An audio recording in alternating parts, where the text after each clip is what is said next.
அஸ்ஸலாமு அலைக்கும். இன்றைக்கி என்னோடய பையனோட ஃபேவரேட்டான துருக்கீஸ் பக்லாவா எப்படி செய்யலான்னு பார்க்கலாம்.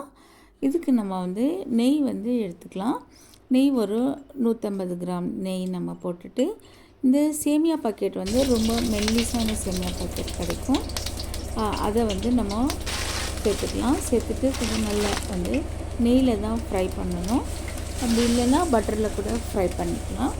நல்லா இதை ஃப்ரை பண்ணிக்கிட்டு அப்புறமா நம்ம இது கூட கொஞ்சமாக இது லைட்டாக வேகிற அளவுக்கு கொஞ்சம் நம்ம பால் போட்டு இதில் கொஞ்சம் வேகிற மாதிரி நம்ம பாலை மிக்ஸ் பண்ணிக்கலாம். பால் நல்லா இது நல்லா சுண்டணும். அப்போ வர நம்ம இதை நல்லா கொஞ்சம் மிக்ஸ் பண்ணிக்கலாம். கொஞ்சமாக பால் போதும், ரொம்ப அதிகமாக போடக்கூடாது. அதிகமாக போட்டால் நம்மளுக்கு பாயாசம் மாதிரி ஆகிடும்.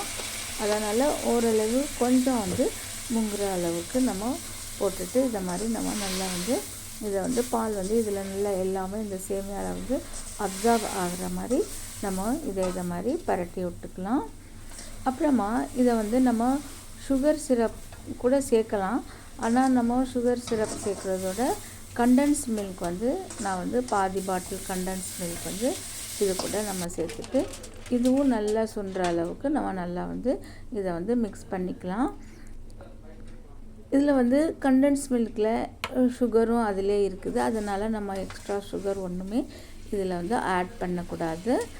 இது நல்லா இதை மாதிரி நல்லா நம்ம நல்ல ஃப்ளேம் அதிகமாக வச்சுட்டு நம்ம பண்ணலாம். கம்மியாக வச்சுட்டு பண்ணும்போது அவ்வளோ டேஸ்ட் வராது. அதிகமாக வைக்கும்போது நல்லா ஈஸியாக நம்ம எல்லாமே அதில் கண்டன்ஸ் மில்க் அது நல்லா அப்சார்ப் ஆகணும். அப்புறம் ஃபைனலாக ஒரு ஃபாயில் பேப்பரில் பட்டர் பேப்பர் மேலே போட்டுட்டு இது எல்லாமே நம்ம வச்சுட்டு நல்லா ஃபோல்ட் பண்ணணும். அதனால் நம்ம அதுக்கேற்ற மாதிரி நல்லா விரிச்சிக்கணும். அப்புறம் இந்த கண்டன்ஸ் மில்க் இந்த சேமியா எல்லாமே நம்ம இந்த பட்டர் பேப்பரில் போட்டுட்டு அதுக்கு மேலே நட்ஸ் போடலாம். எந்தவித நட்ஸ்னாலும் நீங்கள் போட்டுக்கலாம். பிஸ்தா தான் மேக்ஸிமம் இதுக்கு மேலே போடுவாங்க. நான் மித்த பாதாம் அந்த மாதிரி நட்ஸ் போட்டிருக்கேன்.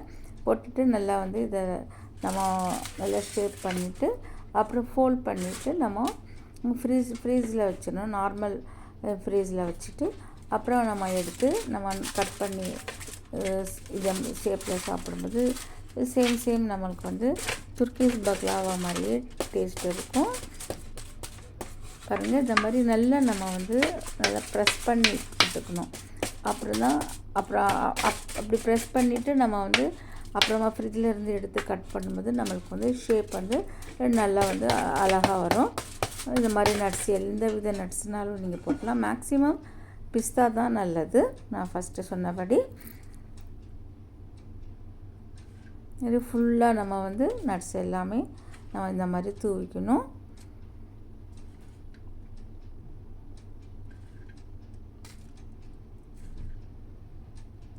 இந்த மாதிரி நல்லா நம்ம ஃபோல்ட் பண்ணிக்கலாம். ரொம்ப டேஸ்ட்டாக இருக்குங்க. அப்புறம் இது ஈஸியாக நம்ம சீக்கிரமே செஞ்சிடலாம்.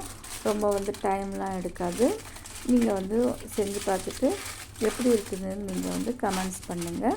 என்னுடைய வீடியோஸ்க்கு சப்ஸ்கிரைப் அதிகமாக பண்ணுங்கள். அப்போ தான் நான் இந்த மாதிரி நல்ல நல்ல வீடியோஸ் அடுத்தடுத்து போட முடியும்.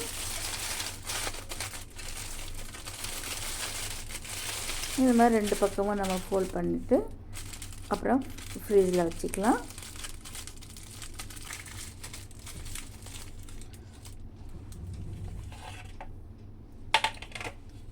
ஃப்ரீசர்லேருந்து நம்ம இந்த மாதிரி கட் பண்ணணும். கட் பண்ணிவிட்டு அப்புறம் ஃபாயிலை ஓப்பன் பண்ணால் இந்த மாதிரி சூப்பரான நமக்கு ஷேப்பில் டேஸ்ட்டும் ரொம்ப ரொம்ப சூப்பராக இருக்கும். செஞ்சு பாருங்கள். ப்ளீஸ் வீடியோ பிடிச்சிருந்தா சப்ஸ்கிரைப் லைக் பண்ணிக்காங்க. அஸ்ஸலாமு அலைக்கும்.